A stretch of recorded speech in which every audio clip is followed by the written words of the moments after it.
उत्तमं सप्तवादन भवत् भवान् भवतः पाठं प्रारम्भं कर्तुं शक्नोति। अस्तु महोदय, एकनिमिषम्. I'm planning to close this. Okay. Yeah. Zoom. श्रीमदात्रेयनाथार्यान् गुरून् प्रमान् गुरून् Shriram प्रमुखान् वन्दे श्रीमद् रामानुजमुनिम्.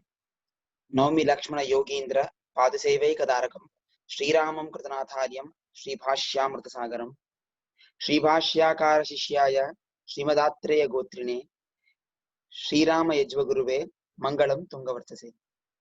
श्रीमान् वेंकटनाथार्यः कवितार्किककेसरी वेदान्ताचार्यवर्यो मे सन्निधत्तां सदाहृदि.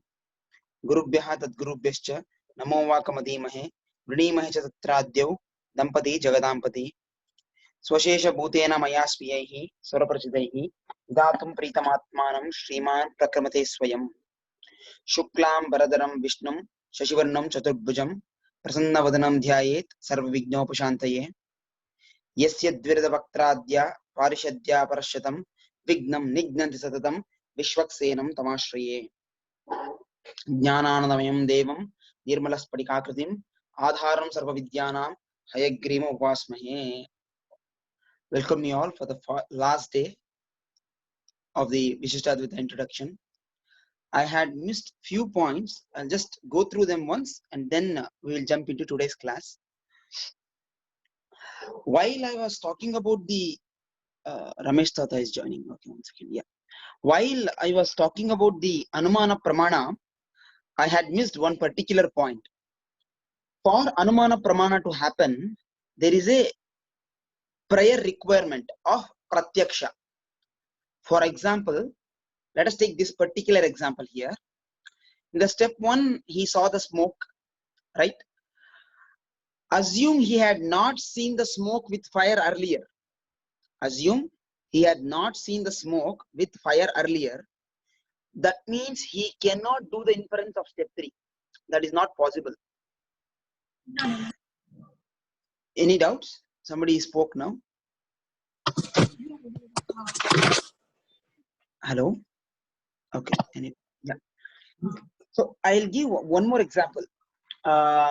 We would have seen the limping man in the first class.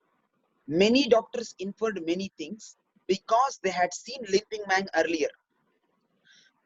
Of course, the inferences were different because what they had seen for the limping man's causes were different. That is the reason everybody came up with their own inferences. But for an Anumana to happen, a Pratyaksha, prior Pratyaksha is a mandatory requirement. Otherwise, you cannot infer. We would have seen this PK movie, in which Amir Khan, an alien, comes down. He doesn't know what is a currency or a note. He thinks that by giving Gandhi pictures, he can get whatever he wants.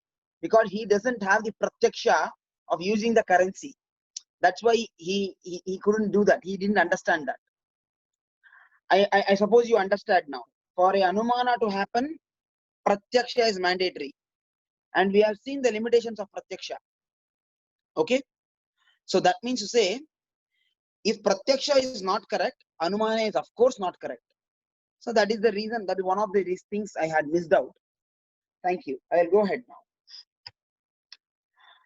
So, second thing is, yesterday we saw about this Artha Panchakam, in which I would just want to talk about two things.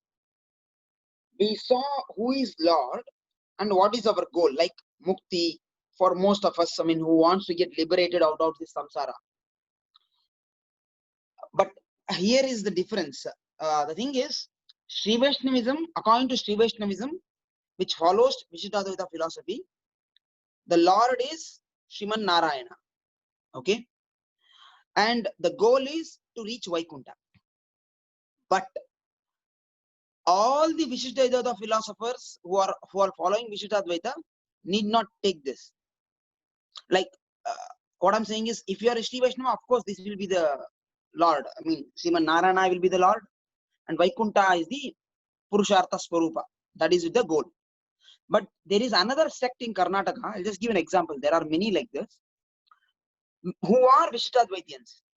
Okay, but they are not Sri Vaishnava faith. They are from the faith of Veerashaivas. So they follow Veerashaivism. In Veerashaivism, the Lord is Shiva. That is the Paraswarupa for them. And what is the goal? To reach Kailasa. To reach Kailasa is their goal. But they also follow Vishishtadvaita only. The main tenet of Vishishtadvaita is Sharira Shariri Bhava that we saw already. Like we are the Sharira of Bhagavan, Chit and Achit. Particularly Veerashaivas, what they have is, they have Vishishtadvaita, but it is called Shakti Vishishtadvaita. One second. Yeah. The reason Veerashaivas call their philosophy as not just Vishishtadvaita and Shakti Vishishtadvaita is because there is a slight difference there. Yes, they do believe in Parabrahman, that is Shiva, and Atma, separate non-living objects, living objects, non-living objects, and Bhagavan. They believe in that. But apart from these three tattvas, that is Chit, Achit, and Ishvara, they have one more tattva that is called Shakti tattva. So because of that, their philosophy is called Shakti Vishishtadvaita. That is also Vishishtadvaita, because they also say that Chit and Achit are the Sharira of Shiva or Parabrahman. So that part is same, but who is the Lord is different, what is their goal is different, and they have one more extra tattva. That is why it has become Shakti Vishishtadvaita. I hope this is clear.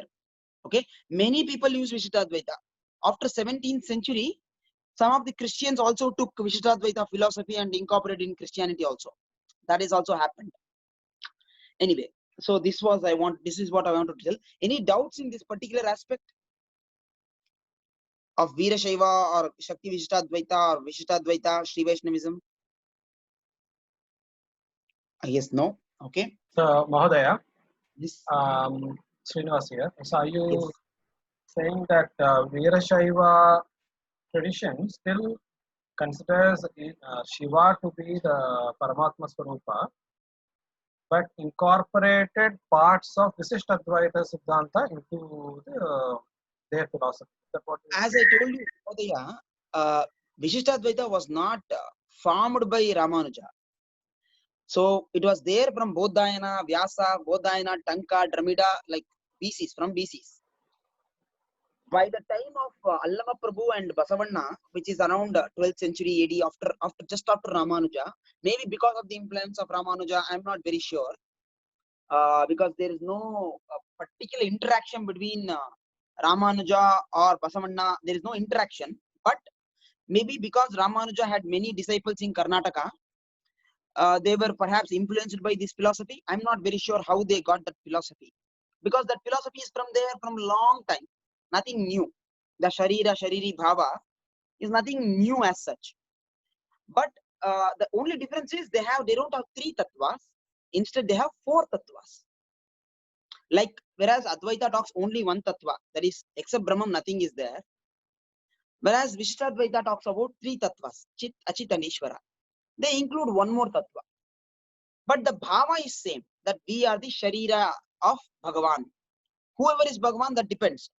Like Christianity doesn't believe in Shiva as Bhagavan. Christianity says Jehovah is the Lord, his son Jesus is the coming avatar, and Holy Spirit is the ever-pervading spirit that they copied actually from Vishishtadvaita only. Later on, after 17th century, they didn't have this kind of idea before of Holy Spirits pervading everywhere. Anyway, sorry, I deviated. So Vishishtadvaita is being copied by many people. So just because you are Vishishtadvaita doesn't mean you have to be a Sri Vaishnava. But if you are a follower of Ramanuja Vishishtadvaita, then of course you are a Sri Vaishnava. There is no other option there. Is it clear, Mahodaya? Yeah, it is clear, but in the current tradition, I guess Vishishtadvaita should be patented by Vaishnava Sampradaya so that nobody steals the ideas. It is already stolen. Okay. Yeah. Okay, next one. I have a small clarification to be made. Yes, sir. Mahodaya Seshagiri. Yes, sir. Rambabu. Yes, Rambabu sir. Uh, in around 400 BC, Advaita has been re-established by Shankara by proposing Shanmata Sthapana. Okay. Shanmata is I'm talking about Shakya. that. Yeah, In the you next are aware of it, so I don't have to tell I'm not about just aware of it. I know. Okay, it's okay. Yes, there is a small slide also about it. I just removed that it. Yeah. part. Anyway, So, go ahead. see, for a lack of awareness in our, because he is the one who has I've used the word re-established Yeah. because that's how it has been come back. Otherwise, we had 240 different religions at that point of time. You mean faith? So now, as what you are saying, Veerashaiva is also following Vishishtadvaita, Vaishnavas, Sri Vaishnavas also following Advaita. I am sure the Shakteyas or Ganapatyas, all of them also should be believing that in Chit, Achit and Paramatma. Because they are not up to. Yeah, please go ahead. This is my question. No, they can. That's why I told, if you don't, if, for example, I don't want to use religion, I want to use faith, because India had never any religions before. It is a faith. So you can have Advaita philosophy and a Vaishnava, be a Vaishnava. You can have Vishishtadvaita and be a Vaishnava. You can have a Dvaita philosophy and still be a Vaishnava. Or you can have Advaita and be a Shaiva or Shakta or Ganapatya, Vishishtadvaita and have like Veerashaivas, and be a Dvaita and still follow your faith of Ganapatya or Saura. Faith is different, philosophy is different. That is the reason I wanted to point out here. And regarding Shanmata Sthapana, it's a scholarly debate. I don't want to get into that. But I can just vouch for one thing, that in his Prasthanatraya Bhashya, Shankara does speak of Narayana Paratmam. About Shanmata Sthapana, there is a scholarly debate. I think you can go ahead and read it in the internet. It's there available already. Okay. I don't want to talk about it because it deviates from the topic of Vishishtadvaita. That's it. Thank you. Anything else, Rambabu sir? You want to add on? Nice discussion. I just thought this was the opinion which has been re-established. So there could be a debate on this and come back also. But however, I am clear that as the philosophies grow up, maybe it will lead to some place like this. Okay, thank you. I'm separating philosophy and faith now, basically. You can use any philosophy and follow any faith. That's what I meant. You can follow any Shanmata, even go beyond Shanmatas also, and follow your own new mata, calling Indra mata. Okay, instead of Ganapatya or say Shakta or Saura, you can say from now on I want to make Indra as my supreme deity. You can do that. That becomes your faith. There may be some followers who will start following you. That starts Indra mata or Chandra mata or Kubera mata. That is up to you, whom you want to consider as supreme deity. That is your faith. Philosophy, you can approach Advaita or Vishishtadvaita or Dvaita, and still it will not change. The faith will remain. Mahodaya, out of 100 people, 99.8 may not know what they are. It is only for those 0.02% is what we are trying to work at. So I am getting enlightened by whatever I am discussing with you or hearing you. Thank you. Yeah. Thank you. Thank you. I just wanted to point out the difference between philosophy and faith. I suppose that is clear. That is the reason I wanted to mark this: who is Lord and what is the goal. Okay. And you can make this Artha Panchakam chart for any school of thought. Advaita also you can make this and find out the differences and just point out, or any faith also. You can make it for apply for Christianity, Islam. You can apply for anything. Thank you. There are a couple of questions in the chat. Just have a look at the chat. Okay, 1 second. I am a bit lost here. Where to see the chat? Mahodaya, 1 second. Can you read the questions, Mahodaya? I'm sorry. Yeah, I think I got the chat. Yeah, I got the chat. Thank you. Yeah. When we follow Advaita, how can we be Shaiva or Vaishnava? Okay. I mean, you are because even in Advaita, we are going to talk about the common ground. Shankara also speaks. I don't want to talk about that because it's not the Vishishtadvaita, but still, Shankara also says you have to do the upasana of Saguna Brahman. Then you can think of Nirguna Brahman. Without going to that stage, you cannot attain the Nirguna Brahma upasana, that you cannot even think of it. Because if I say you think about, don't think about Indra, if you want to avoid Indra, you have to think about monkey or Chandra or something else. So, right this point of time, you are not eligible for doing Nirguna upasana. You don't know how to do it.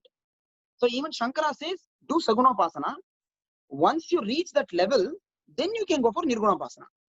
In that case, whether you consider Shiva to be the upasaka, I mean the upasanarha, or Vishnu, based on that you can become a Shaiva and Vaishnava, even in Advaita also. It is still possible in that one also, in Advaita as well. Is it clear, Pani Mahodaya? Namasmarana leads to liberation. What is the next stage after Namasmarana? Okay. Murthy Garu, Namasmarana, as we saw in the Ajamila's case, will not give liberation. That is not possible by just Nama. Otherwise, as you only pointed out, Lead to. Okay, leads to. Okay, yeah.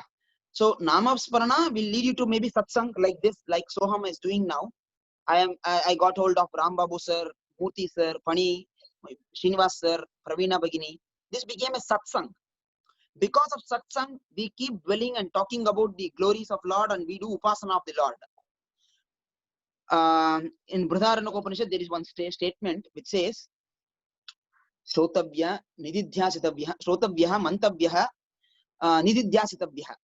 So, you have to hear, okay, and then you have to meditate, and you have to always be in the meditation, always be in the nature of, in the thinking of that particular aspect that you want to think. Only if you are doing that forever, like not just one moment short, if you're doing for a long time, that is considered as Nididhyasanam, and that will lead you to Sakshatkara, is the Brihadaranyaka Upanishad statement. Saguna Upasana is primary school, without which Nirguna Upasana, high school, is not possible. Okay, thank you. And that is the school of thought of Advaita. There is no such school in other two schools of thoughts. They only talk about Saguna Brahman only. Nirguna Upasana is not talked at all by Ramanuja or Madhva. So the common ground is Saguna Upasana. We are going to talk about the common ground in the end. Murthy sir, I suppose I told you what you wanted. After Namasmarana, we will get into more satsang and think and dwell upon Bhagavan's glories, names, forms, deeds, and everything. Okay. And then it continues for a long time and stays like forever kind of thing. Okay. Once that happens, that contemplation continues, then it becomes Nididhyasana. That will lead you into Sakshatkara, is the answer from Brihadaranyaka Upanishad. Thank you. Thank you. Okay. Next statement. Okay. I'll come back to Vishishtadvaita now. Is the world real? That is the question. So Vishishtadvaita says, yes, it is completely real. Not just that, even Madhva school says it's real, but Ramanuja goes to a next level. He says, even the illusions that you see are partially real. Means there is no completely non-real knowledge. Some reality is there in everything, even the illusions also. That is the proposition of Ramanuja. The example he quotes is, assume it was dark time, and I had to go to the backyard. I'm in a village. It's dark time, no current, no power supply in my village. So it was dark time already, dusk. So I had to go to the backyard. I went there. I saw a person standing there. I thought he's a thief. Okay. So I was afraid. I just locked the door and came inside and told, hey, there is a thief outside. Be careful. Don't go out. Okay. So the statement is given is Sthanova Purushova. But I was doubtful. Earlier in that position, there was something else. How can this thief come and stand there now? Anyway, I was not risking my life. I stayed inside. Next day morning, I went there. I saw. It was still like that, but it was not a thief. It was basically a pillar, sthanam. Now what Ramanuja says is, the reason for this illusion or for this confusion or for this not perfect knowledge is because the pillar had some qualities of a thief or a person. He says maybe the pillar was of the similar height as a person. Maybe the pillar was of the same girth as a person. Maybe it was already dusk and the pillar color was maybe rusty. So maybe it matched with the skin color. So maybe these things, these qualities of pillar, as they were similar to a person, I got confused it to be a thief or a person. That means even in the pillar, there are some qualities of a person. That is the reason for this imperfect knowledge or illusion. So he says, not just things are real, but even the illusion that you see are partially real only. Of course, this is not accepted by Madhva school. Madhva says everything is real because of Pratyaksha Pramana. He says if Pratyaksha is opposed by, I have put in the slide here, Pratyaksha versus Shabda. If there is Shabda Vakya which is opposing the Pratyaksha, then he says the Shabda itself is wrong. It's not correct because I am able to see the book and you are saying there is no book. Obviously, you are wrong. That's what that school says. The way Ramanuja takes it is, he tries to reconcile everything. We saw in Bheda Shruti, Abheda Shruti, and Ghataka Shruti. He used the Ghataka Shrutis to reconcile the Bheda Shruti and Abheda Shruti. We saw that. And we saw the way Bhagavan's form is taken and Bhagavan's gunas. Even though there is Akayam and Nirguna written, we know how he reconciled both these statements. He told Bhagavan is with complete all the gunas, but not with bad gunas. He told Bhagavan has beautiful innumerable forms, but not because of karma, not like our bodies. That's why he's Akayam. So he reconciles both these things. So even in this case, what he thinks is, or what he says is, if Pratyaksha and Shabda, if at all they oppose, that means we are not understanding what the Shabda is saying. That's what he says. You have to reconcile. You have to go through other Shabda Pramanas and come to reconciliatory statements. So he doesn't agree on saying Pratyaksha will oppose Shabda anytime. Okay? And he doesn't say the Shabda can be discarded. He takes everything together, even the Pratyaksha also. If you are seeing the book is real. If I am seeing my wife, or if I am feeling my wife is there, I mean not feeling. If I think my wife is there, I have wife, I have world, I have everybody around me, I have friends. All are real in Vishuddhadvaita. Nothing is unreal. And one more thing, I'll just extrapolate this further. He says when you dream also, Ramanuja says, even in that case, the effect is real. For example, he says if you are dreaming, assuming a tiger is chasing you, okay? The tiger is coming and you are running in the dream actually. And the tiger pounces on you. Immediately you wake up and you see actually you're panting for breath. Your BP has increased. That is true. The effect is true. It might be in the dream, but the effect was true. That means there is some reality even in the dream. Okay? The cause might be just a dream, but the effect is showing up. That's what his thing. So what Vishuddhadvaita says is, whatever you are able to see in Pratyaksha is real only. It's not unreal. And even in illusion, something is partially real only. Even in dream, the effect is still real only. Okay? That is the Vishuddhadvaita statement. I want to take some questions if you have any.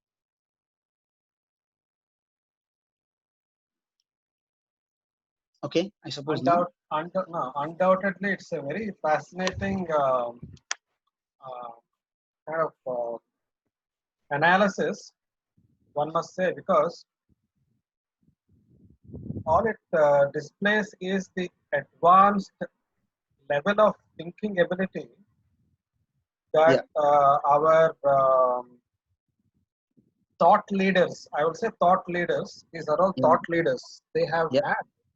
Because, I mean, from the same land of spiritual advancement, while there are already fascinating advances in understanding the concept of Atman, Paramatman, and let's say, for instance, in Advaita, Maya, everything, to say that actually it is all real is another fascinating kind of an explanation Yeah. for daring to make a counter to the concept of Maya.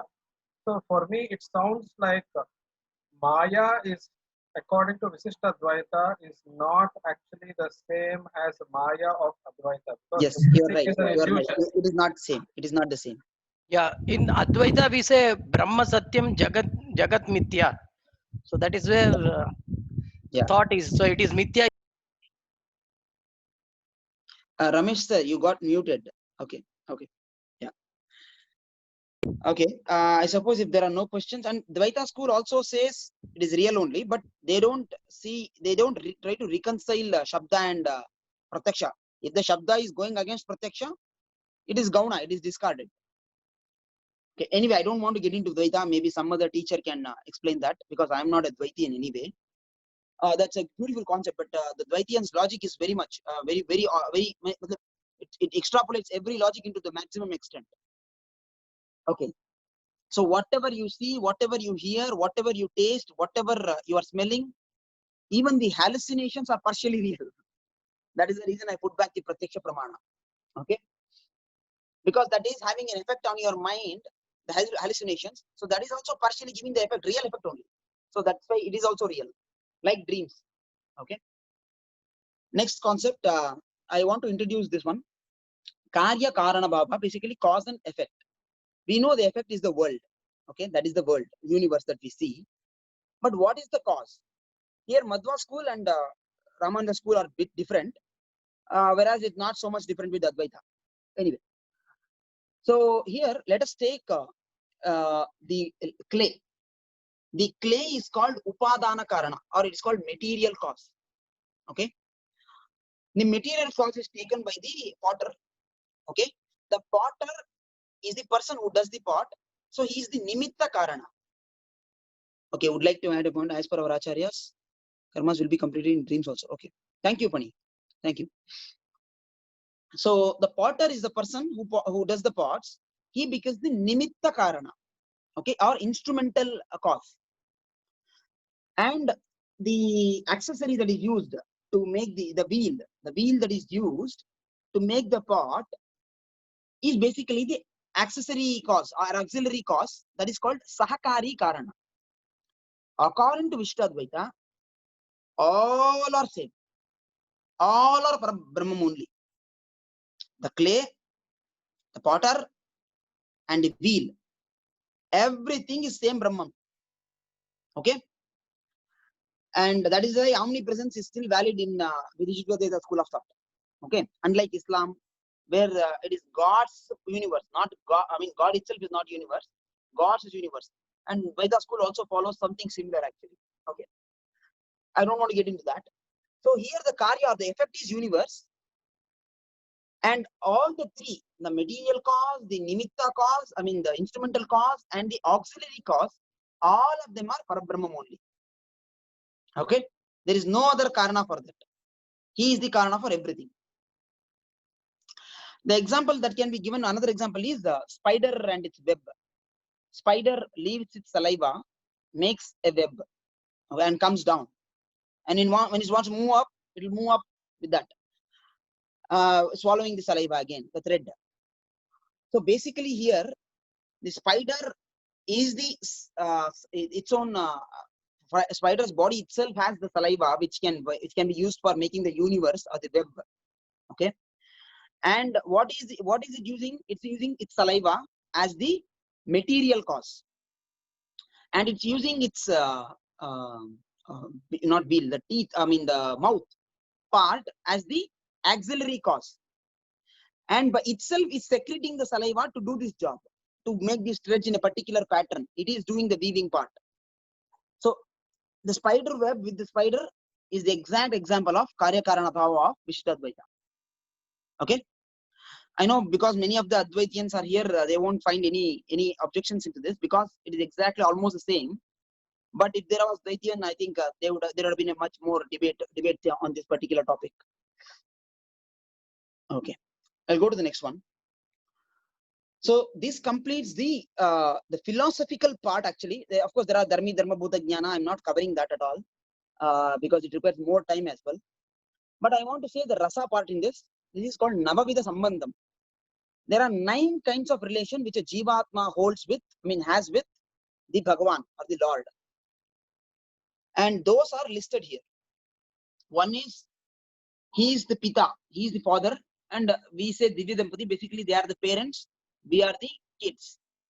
The second one is, he is the protector, we are the protected. As I told, he is the Sheshi, we are the Shesha. He is the Bharta, we are the Bharya. Bharya in the sense, it means women. And Vishishtadvaita sees that all the Jivatmas are in this way women, in the Atmic way. In the sense, he is the husband, he is the Bharta, who takes care of the Bharya in that way. And he is the Gati, and we have to reach him. He is the owner, we are the owned. Like, I own a property means I am the owner, the house is my property, like that. He is the supporter, Adhara, who holds us, and we are the held. He is the inner self, Antaryami, okay? And he is the enjoyer, Bhokta of the Jivatma. Actually, in this last statement, it can be told both the way. We enjoy with him also. So we also can be told as enjoyers. Then the relationship is both the way. He is the enjoyer and we are enjoyed. And in some cases, we are the enjoyers and he is the enjoyed. Okay? These are 9 sambandhas that we have with the Lord. Any doubts in this? Yes, no? Okay. Okay. I'll just conclude by saying what are the things that we should take away from Ramanuja. Ramanuja did a lot of things for humanitarian purposes. Of course, I know I didn't deal with them in this particular class because it was more of a philosophy, not of Ramanuja.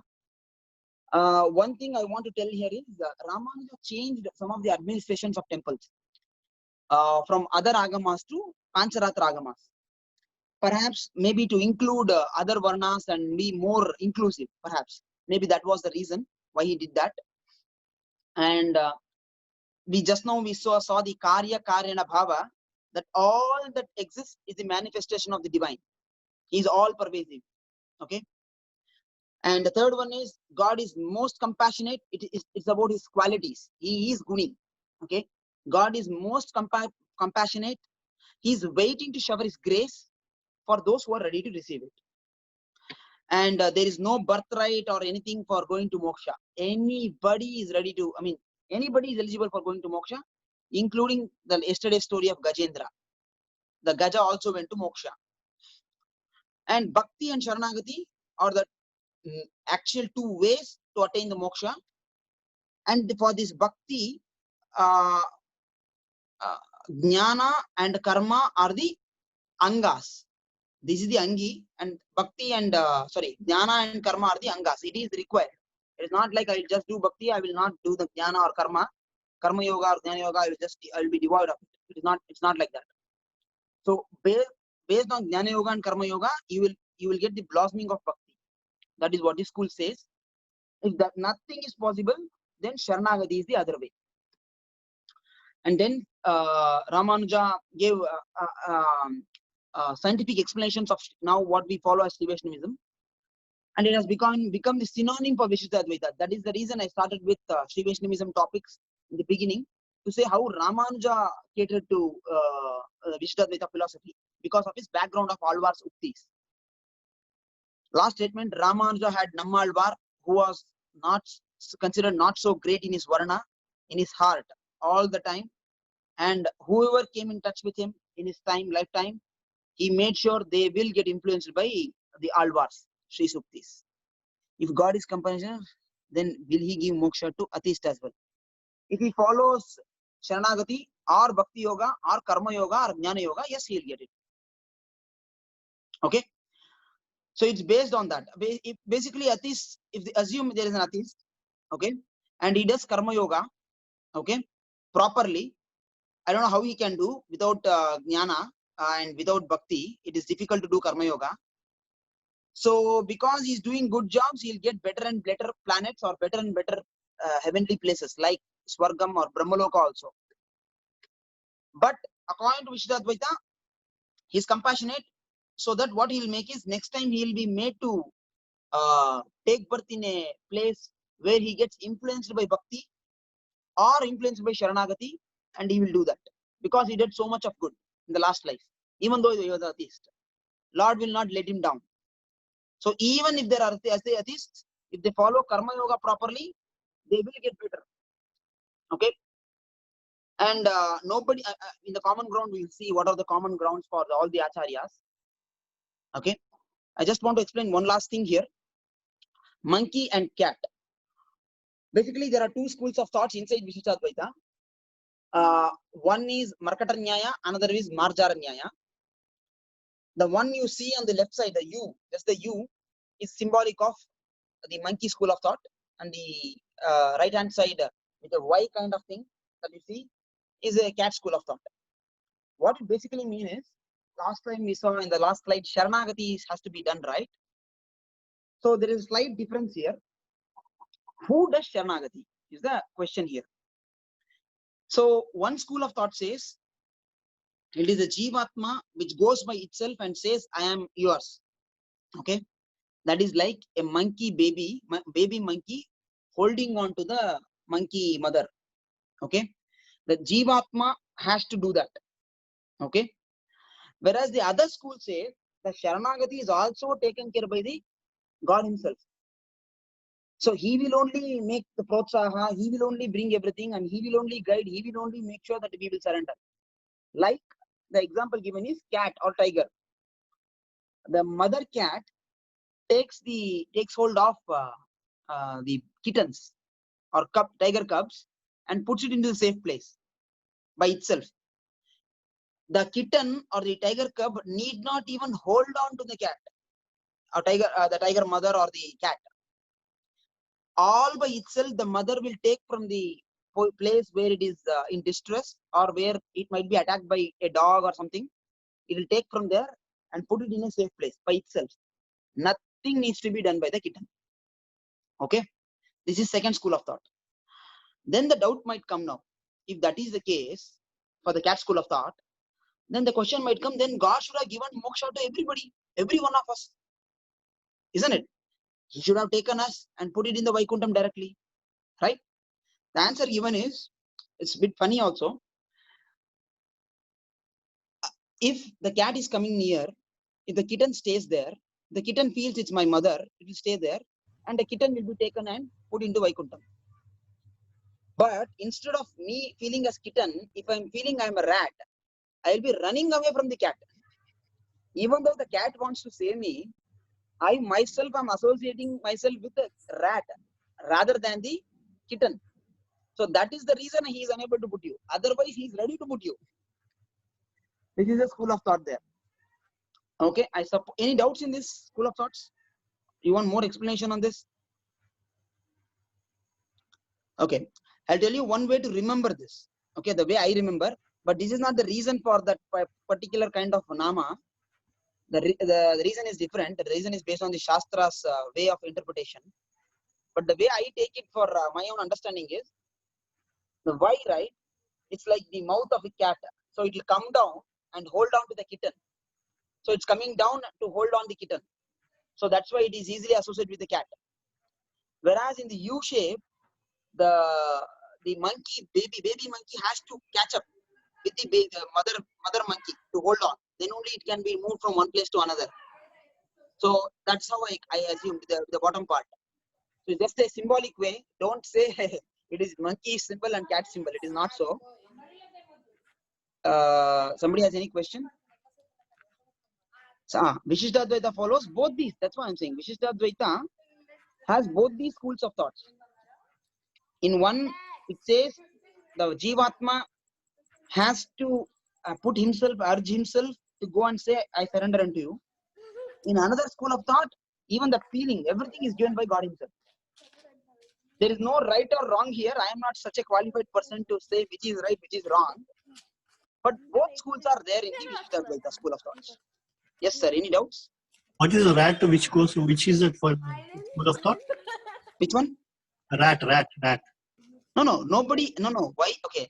I told that why we are not being transferred from here to Vaikunta is because even though the cat mother is coming to save us, we ourselves are feeling that we are not the kittens, we are feeling we are the rats and Okay. running away from the God. So that philosophy is for cat philosophy called Tengalai philosophy. Tengalai school of thought. Running away from God. Running away from cat mother. Yeah, Because from we cat. feel ourselves as rat, no? Correct. But we are actually kittens. We are not rats. We are kittens. If you just allow, we will be Yeah. saved. Okay? You need not fight. If you fight, he cannot save you. If you fight for staying in samsara, he cannot save you. That's the meaning, whole meaning of that, basically. The meaning is, because we don't want to go to Vaikuntha, we are fighting to stay back. That is the reason he is not taking us. Otherwise, he would have taken us. That is their school of thought. Okay? The Vadagali school of thought says, we should go and do the surrender.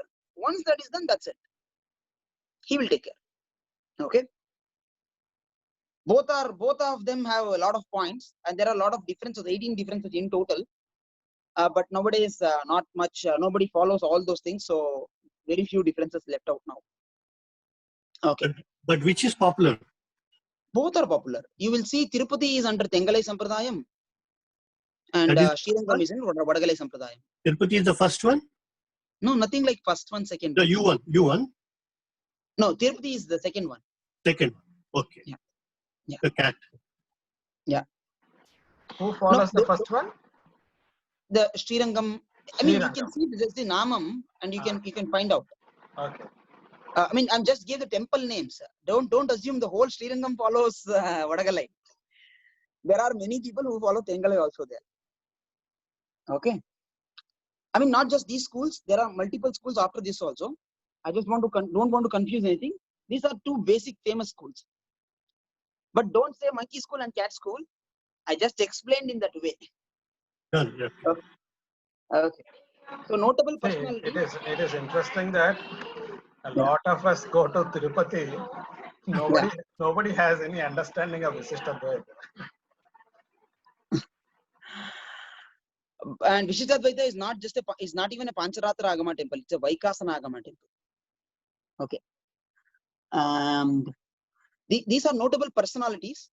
The person on the left side his name is Vedanta Deshika. He is called Kavitartika Simha, the lion poet. I mean, the logician lion poet. He is basically a genius in poet, similar to Kalidasa, because he has written a similar poetry called Yadavabhidayam, which even Appaya Dikshitar was wonderstruck. But he uses extremely high logic. That's why he's called Kavitartika Simha. And the title was given by the Shaivite Appaya Dikshitar only. Kavitartika Simha. And the one person whom you are seeing on the right side, wait 1 second, there is some chat now. I just want to see. 1 second.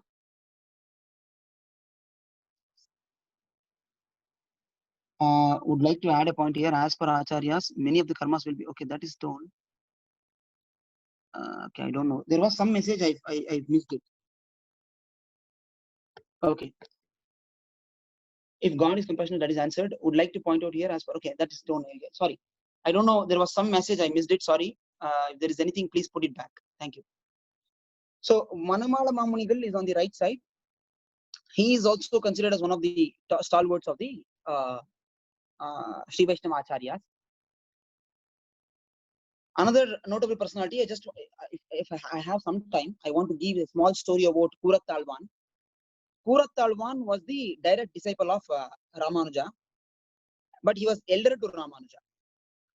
I'll just give one small story which shows the Acharya Bhakti that Kurat Talwan has towards Ramanuja. Kurat Talwan, even though being elder, he always considered Ramanuja to be his guru. And during his stay in Srirangam with Ramanuja, one particular king, he became a bit intolerant and he started persecuting. So then that was a time when he came to know that Ramanuja will be persecuted by taking into his custody, the king's custody. He put on the robes of saffron because he is a grihastha. He has to wear white robes, but he put on the saffron robes and made Ramanuja wear the white robes and sent him towards the Karnataka. He told you go towards northern part where the kingdom's limit exceeds. I mean, kingdom stops. So he told you go to the next kingdom. He came to the Hoysala kingdom. Ramanuja came to the Hoysala kingdom from there. But because he was wearing saffron robes, he was taken into custody, assuming he is Ramanuja, along with Ramanuja's Mavaya.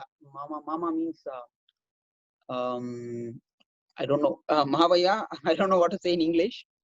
So he was taken along with Sri Shaila Purnar. And the king gave a choice, maternal uncle. Yes, thank you, Swami. Maternal uncle. Kuratalwan was taken along with the old maternal uncle Sri Shaila Purna into the custody of the king. And the king said, unless you agree upon what the philosophy that we are saying, you are not going to go unharmed. But Kuratalwan did not budge. So eventually he was told to be, he was given the punishment of his eyes to be removed from the hot iron. By the time that punishment was to be given, they came to know that he is not Ramanuja. He is basically Kuratalwan, the disciple of Ramanuja. Because the king's, one of the servants was the disciple of Kuratalwan in the earlier stages. So he knew Kuratalwan. He says this is not Ramanuja, he is Kuratalwan. But still, because of the adamancy that he feels, that the king feels that this guy showed, he says, still it's okay, still you will go and remove the eyes. So both of them lose their eyes with the hot iron, and they're in extreme pain, and without any medication, they are thrown out into the forest. Sri Shaila Purna could not bear the pain anymore, and he dies in the forest. Kuratalwan was young, so he somehow bears the pain and he goes to Kanchipuram. He stays there. To save Acharya, he was ready to do anything. That is one thing. Second thing, after some days, the king dies, and his son is not intolerant. He is a normal, belligerent king without any issues of his father. So then Ramanuja comes back, and he sees Kuratalwan that he has lost his eyes. He is very saddened. He says, you go and ask for eyes from the Lord of Kanchipuram. So Hastigirisha, he goes to him, he sings songs about Hastigirisha. Hastigirisha is waiting to give. He wants to give something because Kuratalwan is coming based on his Acharya's Agnya, his Guru's order. So he says, Kuratalwan, just ask what you want. I am ready to give. But Kuratalwan is hesitant. He doesn't want to ask his eyes. He is okay with not having the eyes. He says, give mukti to Naluran and the king who wanted to persecute us. Hastigirisha is overwhelmed with the kind of karunya or compassion that Kuratalwan has. He says, definitely I will give them. Don't worry. Okay, definitely they will also be given moksha. Okay, but you ask something for yourself.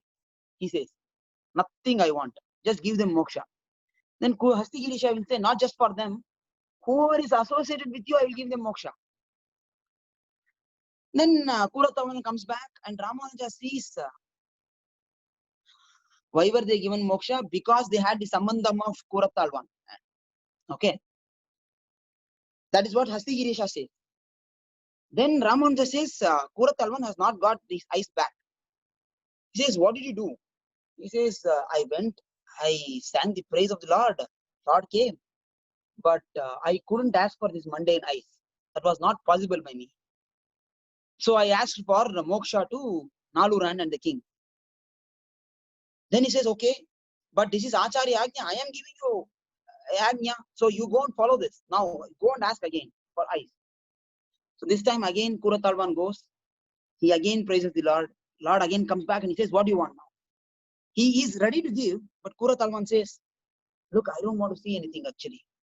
But because my Acharya is saying, I cannot disgrace him, or I cannot move out of his words. He says, give me a pair of eyes by which I can only see you and Ramanuja and nothing else. I don't want to see anything else. Just you and Ramanuja. That is the amount of devotion Kuratalwan had. So if somebody talks of Acharya Bhakti, two names are given in Shri Vaishnavism. One is Kuratalwan, another is Madhurakavi Alvar. who told that I don't even think of God. I only want Nammalvar and nothing else. I am not worried of God realization anything. Just I want to be in the feet of Nammalvar. That is Madhurakavi Alvar. And Kurattalvan is something similar. He doesn't want God or anything. He says, I just want to be under the feet of Ramanuja and nothing else.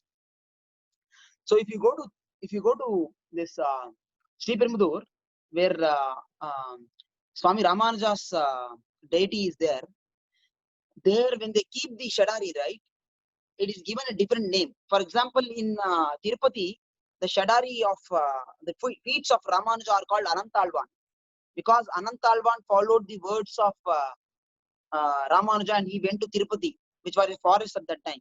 He made the gardens, he dug the ponds, he did all those things.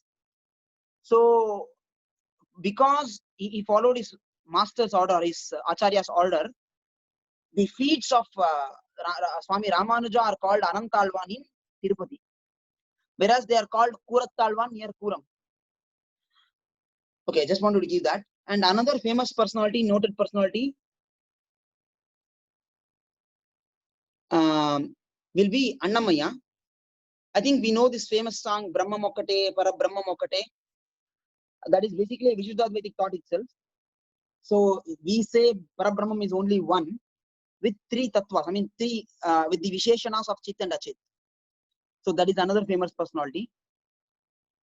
Okay. Now I'll come to Viveka Chudamani because I'm going for the common grounds between multiple schools of thoughts. Nagachati Vinampanam Vinapanam Vyadhir Aushadam Aushada Shabdataha. What he is saying is, Swami Shankaracharya is saying here is, just by saying Aushadam or repeating the name of saying Krosin, or saying Agatti Kirai or Agastya Shaka, the disease will not go away. You should consume the medicine. Okay, there is similar words in the 63rd shloka of Viveka Chudamani also. Basically, what he is saying is mere utterance of knowledge or saying I am Brahman, or just that saying itself is not going to do any good. You have to put into practice and do upasana. Only then will you get into the Brahma realization. That is from Viveka Chudamani. Why I told is this? Because it is similar to other schools of thoughts as well. That is the reason. Now let us see the common grounds of all the three Jagadacharyas. The sources of all the three, they all three agree on these three things: Upanishads, Bhagavad Gita, and Brahma Sutra. All of three. All the three agree on Pancharatra Agama also, except few verses of Pancharatra Agama is not accepted by Shankaracharya, but majority of the text is accepted by even Shankaracharya as well. Another important Purana which is accepted by all the three Matacharyas is Vishnu Purana. Vishnu Purana is accepted by Shankara, Ramanuja, and Madhva. All the three. The difference in this, I want to just tell this slight difference in Upanishads. The way Shankara accepts is Abheda Vakyas, and he considers them as Mahavakyas. Whereas Ramanuja doesn't say anything as Mahavakya or anything. He considers Abheda Vakyas, he considers Abheda Vakyas, he links it with Gataka Vakyas. Whereas Madhvacharya, when he talks about Upanishad Veda Shrutis, Veda Vakyas, because majority are Veda Vakyas, he says because that is the majority, those should be taken into account, and Abheda Vakyas are Gauna, can be rejected. That is his school of thought. But all the three do agree on Upanishad, Bhagavad Gita, and Brahma Sutras, as well as Vishnu Purana. Madhva even accepts, and Madhva and Ramanuja even accept Ramayana, Mahabharata, all the Itihasas and Puranas, everything, all the whole Vedic corpus. Okay.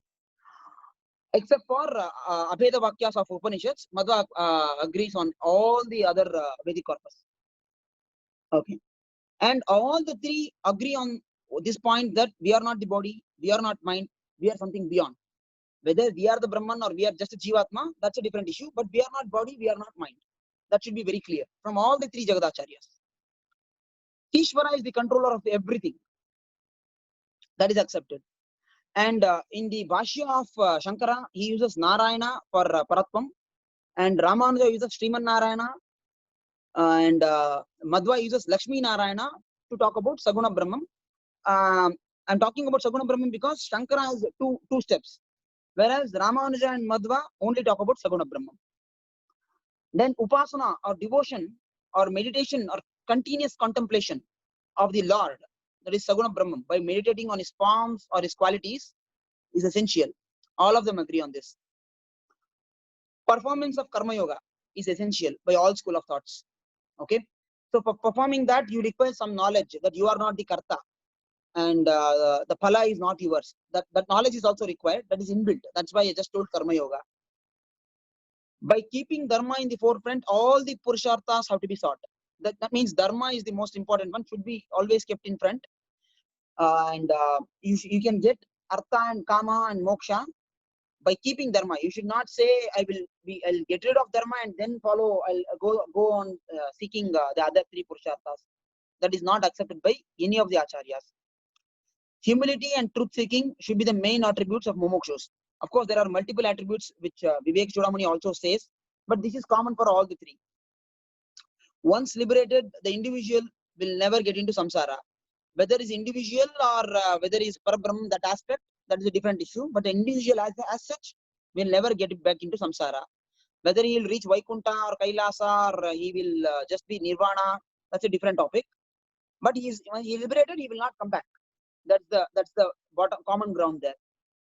Being subservient to Acharya or the Guru is of is one of the primary given high importance there by all the three Acharyas. Offering prayers at the temple or the other divine places is essential. Yoga and pranayama are not rejected by any school of thought. You can still follow all of them. Okay, some of them support them and saying it's auxiliary, it is required. Some of them say it need not be done. Need not be. It's not a mandatory, but if you do it, nothing wrong in it. Okay, yoga and pranayama are totally acceptable. Okay, these are the common grounds where all the three schools of thoughts can come together and follow these things. Nobody needs to say I am Brahman or I will not go to temples. I am able to contemplate on my own mind. I mean, on Nirguna Brahman myself. That is not acceptable by Shankaracharya himself. So whether you are Advaiti, Vishishadvaiti or Advaiti, all of them, this is the common ground. Of course, because Shankara accepts Shanmatas, which is debatable topic for the time moment, because that is the perceived notion, widespread notion. Let us go ahead with that. But he does not say you should not worship Narayana. So he says in his works, he uses Narayana more than Ramanuja or even Madhva in his Brahma Sutra Bhashya. He uses more of Narayana words than other two schools. So this is the common ground where all of us can come together. Okay. So that's it for today. Actually, this is something which is not related to Vishishtadvaita, but it is very close to my heart, and I do want to express this. What is the reason for not forthrightly supporting yoga instead of passive support? No, it's not passive support. For example, for Sharanagati, we want to first become the follower of Lord. We start becoming his bhakta, then exactly, Rambabu Garu. So we have to become the bhakta. Even Ramakrishna says the same thing. Devotion is the first step, and perhaps if at all we become Brahmajnani. Sorry, anything somebody wants to say? Okay, 1 second, I'll see the chat message. Yeah, so as I told, everybody has to worship, even according to Ramakrishna as well as Shankara as well. 1 second, I want to see the chat message. Okay, what is the reason? Yeah, Srinivas Maladi sir. Okay, I understood question. Okay. For Sharanagati, if you are doing Sharanagati, it is something like Brahmastra. I'll give an example of Ramayana. In Ramayana, we know Akshaya is killed, then Meghanada will come and leave the Brahmastra on Hanuman. But we know Hanuman already has the Vara that Brahmastra will also not bind him. But because Brahma appears, out of respect, Hanuman gets caught in the Brahmastra, just out of respect. Then what happens? The other demons, they start tying the big iron chain, because Brahmastra's tying is not even properly visible. It is so subtle. Okay. So they think he might break it. So they tie him with a iron big chains. Then Meghnada is thinks, what are these guys doing? Because if you tie with anything else other than Brahmastra will go away. It is like that. It feels there is no need for me because they are doing something else. So let me not be there at all. What's the point? You have used me, then you're using now iron chains also. So Brahmastra effect was gone already. But still Hanuman was acting as if he was in Brahmastra. That Meghnada knew. Then he took him to the court. Anyway, like that, if you are doing Sharanagati is the way.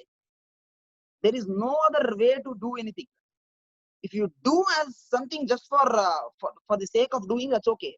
But that is not the way to reach Bhagavan now. Because Sharanagati already you have done. That is the reason. I hope that it clarifies, Srinivas sir. Any other question? No, I guess maybe for everybody's understanding. So we Yeah. are referring to Ashtanga Yoga here, right? Yeah. Hmm. So Ashtanga that is not required if there is Sharanagati. Is that what you're saying?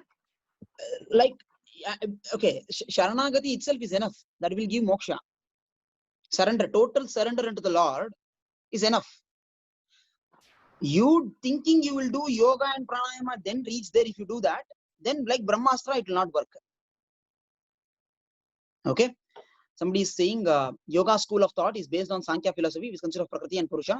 Can I read Purusha as Narayana and Prakriti as humans? Okay. There are two kinds of Sankhya schools actually. I didn't deal with it in the Purva Mimamsa part as well as Uttar Mimamsa part, but I'll just brief you. Even in the Sankhya school, there are two schools. One which says God is there is a director, and the Purusha that they attribute there is basically us, the sentient, the Chit, and the Prakriti is Achit. That's what they're dealing.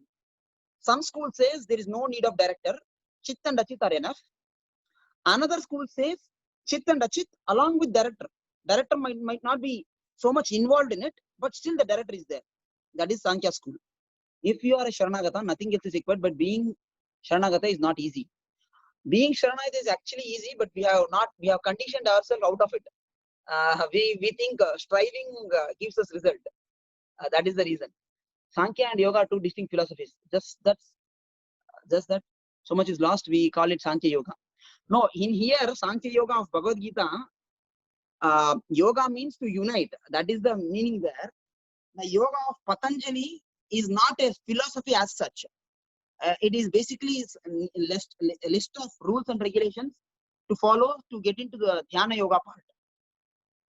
That is the Ashtanga Yoga of Bhagavad Gita. I mean, Dhyana Yoga, which is same as Ashtanga Yoga of Patanjali.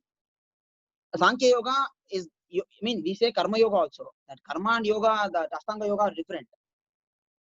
Yoga philosophy is one of the Eastern philosophies. Yes, agreed. We are not saying yoga is Western philosophy at all. Yoga as a word is different, but yoga as a school of thought is basically, as you told, like Mimamsakas, like Nyaya, like Sankhya, yoga is a different school of thought also. But the famous thing that is there in yoga is Ashtanga Yoga. Some of them follow Sharanga Yoga, which is not by Patanjali. Sankhya is another distinct philosophy. Yes, sir. Agreed, sir. If you want to say something, you can come online, sir. Sudarshan, sir. Sir, unmute yourself. Okay, Namaste, Sriman. Actually, I am not trying to come in. Basically, just because we have lost so much in time, Yeah. Sankhya Yoga, Nyaya Vasika, we start combining. Technically, each of them is a distinct philosophy. Yes, yes. There are And all 14 of them darshanas. have their own, 6 stages of Vichara Shastra. So we Yeah. have to treat them as it is. Yeah. In fact, Uttara Mimamsa or Vedantam is totally, different, because Vedanta is considered Upanishad as part of it. And before Vedanta philosophy or Purva Mimamsa, Upanishads were not considered. Raw Vedas were the base. And Vedantis tried to simplify it by using Upanishads, which is actually a summary. Summary never gives the details. So in fact, Vedanta is for absolutely Anganis or ignorant people like us who are not knowledgeable enough. So we go with summaries and we make mistakes. whereas the original Purva Mimamsa goes distinctly in detail, thoroughly on each of them, only based on complete Veda, not based on a summary like or extract like Got Upanishad. it. So just that in the current way of less than 100 years of living in the Kali Yuga, we live with so-called Vedanta philosophy. Originally, we should only stick to Veda, Shruti Okay. only. Smriti is only related to the current manifestation of the earth, whatever Okay. samvatsara, whatever There are we are some talking different about. schools of thought here because Vyasa himself had written the Brahma Sutra based on the Upanishads. So I don't want to debate in this point of now, at this point of time. And if you are saying that way, like whole Vedas have to be considered, otherwise not, then you have to totally reject Advaita itself then, because Advaita relies heavily on Upanishads only. The whole No, Vedic that's corpus right. is not No, taken not into just account. Advaita. Vedanta itself is, we are talking about Vedanta. So it is like, going with conclusion. Conclusion Yes, I does not agree. give the That details. part I agree. That part I agree. But saying it was only of late is not what I don't agree, because Vyasa himself wrote the Brahma Sutra based on Upanishads. Yeah, Vyasa is what? 5,000 years old? 10,000 Yeah, years old? yeah. He was there in Dwapara Yuga, we know for Yeah, sure. but still it is Smriti only. End of the day. Okay, you are saying that is a Smriti. Okay, that doesn't fall under Smriti actually, because he did It was not write recited by anything. Brahma. Brahma is not eternal like Vishnu. Period. Okay, we will take it up outside, sir. Thank you. Sure, sure. That was a Thank you. Thank you. nice point actually. Yeah. Yeah, as Swami pointed out, Yoga and Sankhya are different, and in Sankhya there are two schools. One which says there is a director, another which says there is no director. I'll give one example of Sankhya Yoga without the director. Assume there is a blind person, and there is a person who is physically disabled with no legs. Okay. Now, if they want to travel, a person can see. So what he does, he says, "I will sit on your shoulders. I can see. So I will guide you. I will guide you how to go. So I am knowledgeable. I have knowledge. I will guide you how to go. But I don't have the ability to walk. You help me in walking." So that becomes the achit part, not knowledge, non-knowledgeable part. So the non-knowledgeable part is used by the chit or knowledgeable blind person to do or enjoy in the world. That is what is Sankhya. Okay. That is without the director part. Okay. I don't want to get into details of Sankhya Yoga now. The goal is to become a lover of God and not fearful of Him. Of course. Thanks, Rambabu sir. None of the schools of thoughts of these three Matacharyas, none of these three speak about being afraid of Bhagavan. They are all saying He's compassionate, He is loving. Okay. And the last topic I want to take up here is about the temples. Even though it directly doesn't deal with it, but because Ramanuja was heavily involved in temple administrations throughout India, he went to many places and made sure the temples ran in the proper way. So that's why I've taken this topic. Temples built in proper agamic way and run in agamic way will help in the devotees attain their sadhana. For example, some of us are involved with the like Patanjali yogas, where the chakras stimulation is important. So the temple construction and temples procedures are done in such a way that it will stimulate the chakras as well as the help the kundali to move up. That will help the person in their sadhana. Temples were earlier learning centers, like what Soham is doing now, like teaching Sanatana Dharma. So temples were doing all those activities earlier. And temples were the amalgamation point of all the caste, color, whatever it is. All types of different type of people used to come and amalgamate or meet at the temple. That was a place where many cultures met together. And all the four varnas have to be, according to Pancharatra Agama, they have to be involved in the temple work. It's not just a Kshatriya or a Vaishya or just a Shudra or just a Brahmin doing it. All the four have to be involved. And temples can become now that proselytization has increased. The spelling is wrong there. I'm sorry for that. They can become the checkpoints for proselytization. And temples can get back their grandeur by in which they will start supporting the cultural activities like Bharatanatyam or Carnatic music or Hindustani music, the cultural activities on traditional arts. Temples can go back to that, and temples can even take care of their Goseva. This can happen only if we take some interest in temples. I'm not saying we need to put money into the temple hundi, because many of the temples are under the control of HEB, and most of the temples are looted by HEBs or the governments. Most of the cases. In Idol Theft book, one of the I forgot the author's name. You can check it out in the Google. Idol Theft.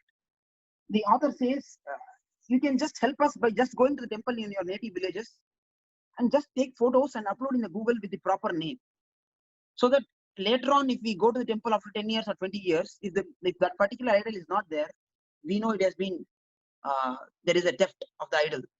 That is how he figured out some of the murtis in Australia Museum, and they were brought back to Tamil Nadu. I personally feel people should read the Idol Theft book. So what we can do, just go to our native villages and see the god and take some photos of the Utsavar, which comes out of for the possession, so that if at all there is a theft later on, we at least know there is something wrong happening. That's one thing. And the last one I want to talk is supporting the Free the Temples campaign. There are a lot of things that are happening, but very few people know about it. We should give more widespread public awareness of it. For example, Sai Deepak is not even taking a single rupee for fighting the cases for freeing the temples in Supreme Court. He is not even charging single pi. But of course, there are other expenditures which some of the other volunteers are bearing now, as of now. But there is not a complete awareness of this Free the Temples campaign itself. I personally urge people to help in this regard. If none of this is possible, still fine. We can go to the temple and just clean the temple if it is dirty, and make sure that it is always kept in a sanctified way. That's it for today. If any doubts, please go ahead and ask your doubts. Anything.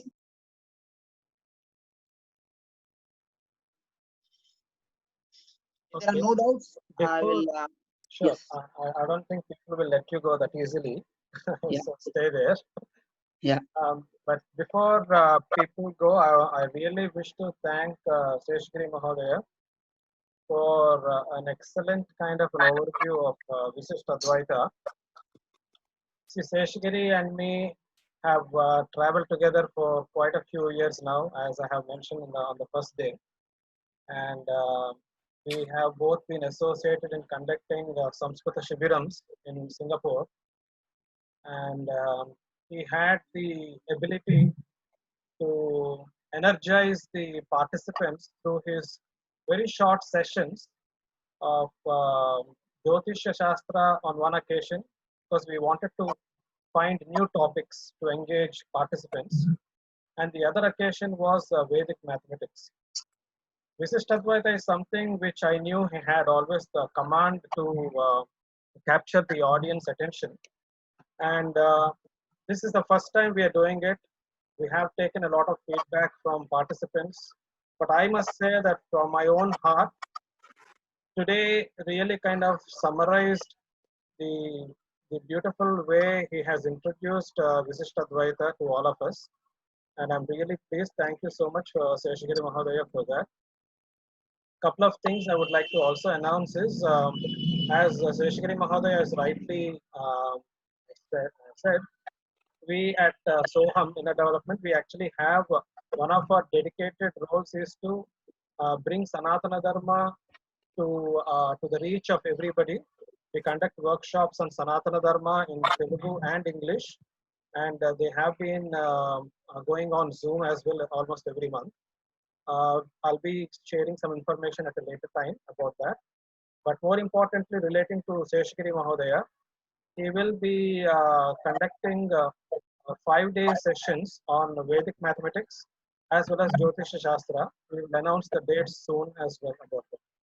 Okay, over to you, Seshgiri, so that you can continue or complete today's session. Yeah, there is a song by Mangalam song. Manasa, can you please unmute yourself, and by the time I read the chats, you please finish off the Mangalam. Okay.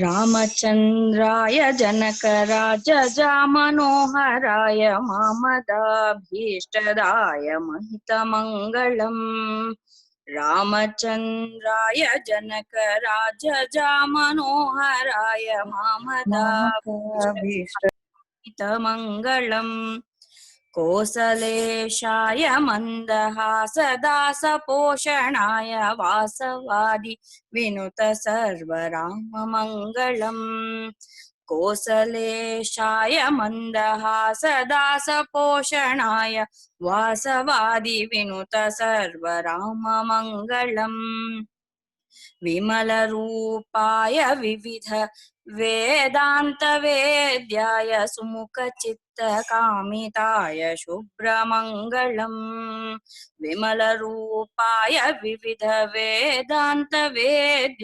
सुमुखचित्तकामिताय शुभ्रमङ्गलम् रामदासार्य मृदुलहृदय कमलवासाय Swami भद्रगिरिवराय सर्वमङ्गलम् रामदासार्य मृदुलहृदय कमलवासाय Swami भद्रगिरिवराय सर्वमङ्गलम् श्रीराममङ्गलम् राममङ्गलम् श्रीराममङ्गलम्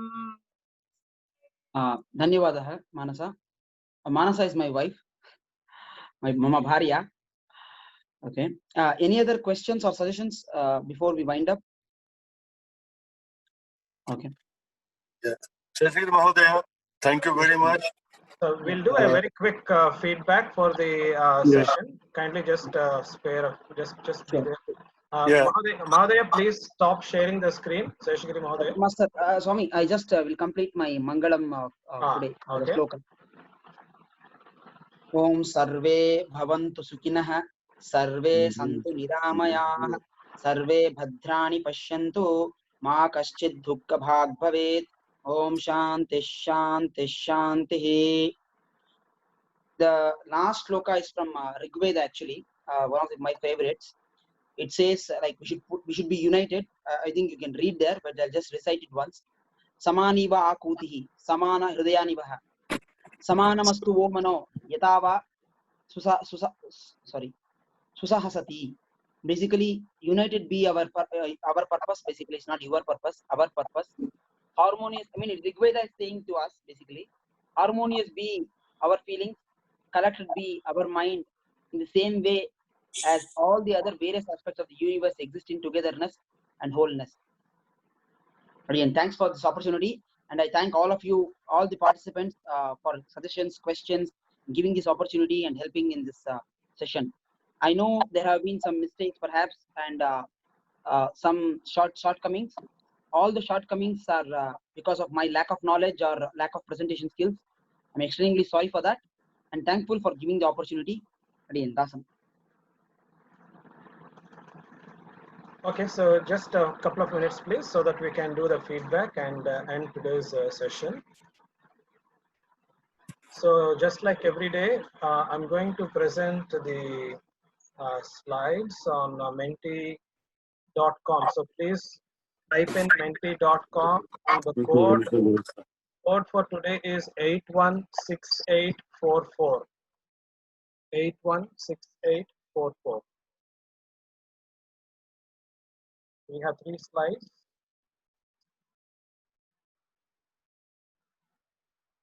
What are the key learning points today?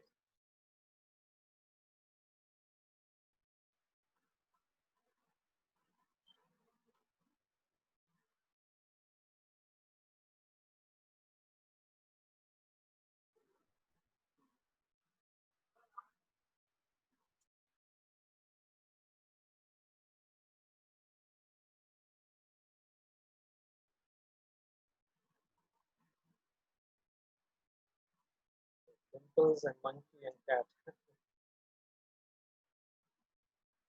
Application of Visishta Advaita, the common points,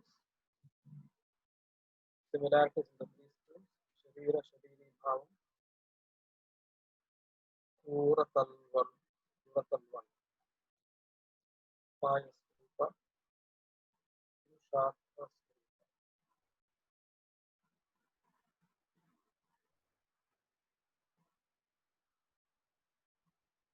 Karya Karana Bhava. Similarly, Veera Shaiva. Okay.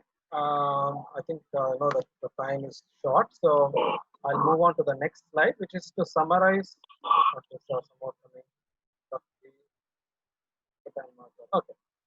So the next slide is review. Please review the 5 days and suggest areas of improvement in total. It's not just about today. It's please review the entire 5 days.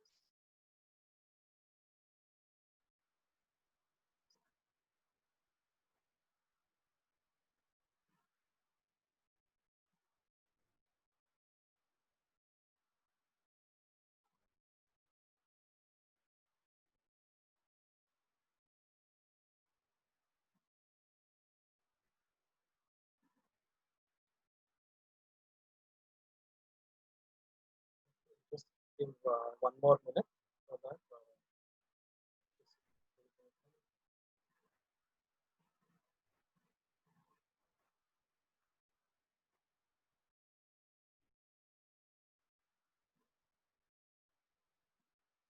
Can include more stories. Yes, our effort is always to make sure we convey the messages in as simple a way as possible. And there is always opportunity to learn from this experience and make it much better the next time round. And be a little slow in the explanation. Okay, I guess Sheshagiri Mahodaya, perhaps that is meant about reducing your Shatabdi speed to some Chennai Mail Express. Okay, Mahodaya. Maybe today it was too fast, I guess. I'm sorry. But it was a beautiful day today in terms of summarizing. Elaborateness, okay, can include more stories. Oh yeah, simplification. Excellent presentation. Need a prerequisite. I think with regards to prerequisite, I know where it comes from, the question. I'll speak to the person in private so that we can understand more about it. Cleared my doubts. Hope there is a continue. Okay, the next one, I guess. Surely we will be conducting more of these.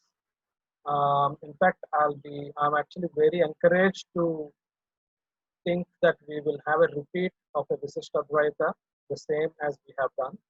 We will think about what will be the next better way to do it. Sheshagiri Mahodaya will, I'll speak to Sheshagiri Mahodaya about it. Okay, deep knowledge of teacher, very good. Time is less for this.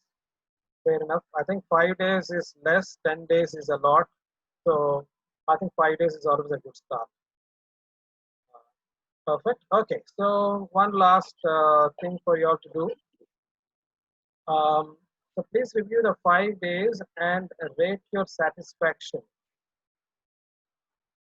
So one is, today is, sorry, I should have put it from 1 to 10. In a rush, I didn't do so. So it's 1 to 5. So this is for the entire 5 days duration.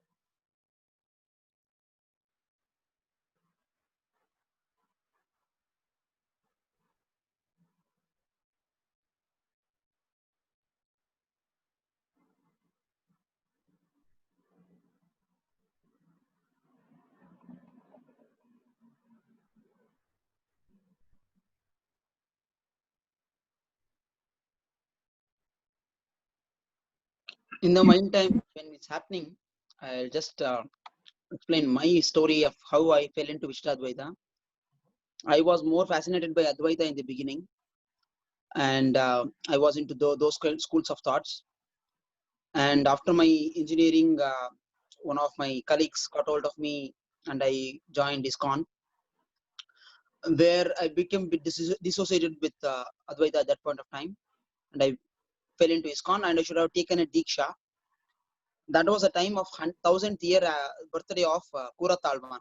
He's my favorite actually, and because of the story of Kura Talwan, because I was influenced by Jesus' story in my younger days, in my childhood days, schooling days. So I saw a person even more compassionate than Jesus, who says, "Give moksha to people who have troubled me, troubled my acharya." So that made me turn towards Vishishtadvaita. And the birthday of 1000th-year birthday of Kura Talwan happened in 2010. From then on, I turned towards Vishishtadvaita and started slowly learning about it. So it's a very new journey. I mean, fresh start for me. I'm not completely knowledgeable about it. I know some of the dignitaries here are more knowledgeable. Sudhir Swami perhaps could have joined and added more points onto it. But as he is normally too modest, he didn't add any points here. But that's how my journey has been till now. Thank you. Thanks for the opportunity, sir, for Soham as well as all the participants for an audience like this. I'll just pick on 2 points here. One, Mahodaya, these are the kind of stories we need to hear. Personal stories always make a difference. And I'm actually fascinated when you actually said Kura Talwan, right? The name is Kura Talwan. Yeah.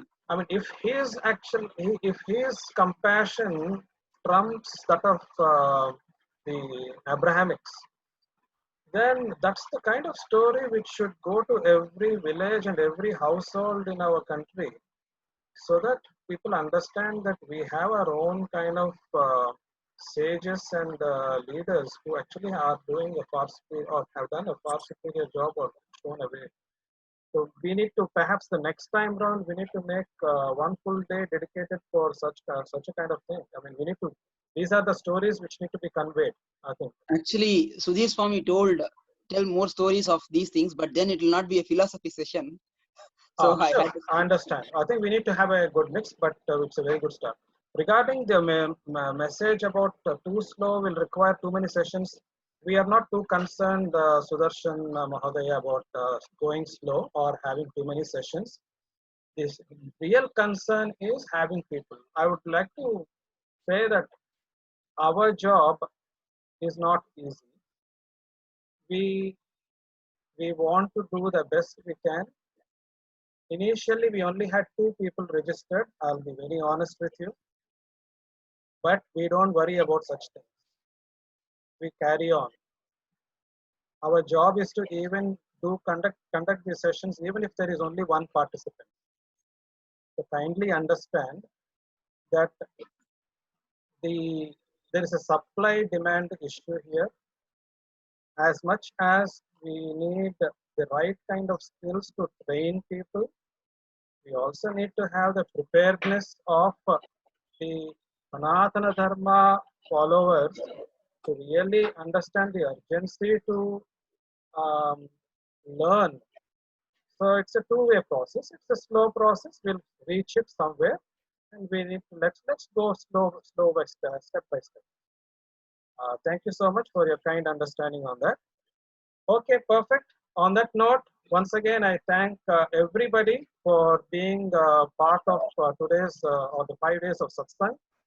We will surely be meeting each other once more or a lot more times. Namaste, Dhanyavadaha, Shubhratri. Please take care. Shubhratri. Namo Namaha. Namo Narayan. Jai Shri Ram. Namo Narayan.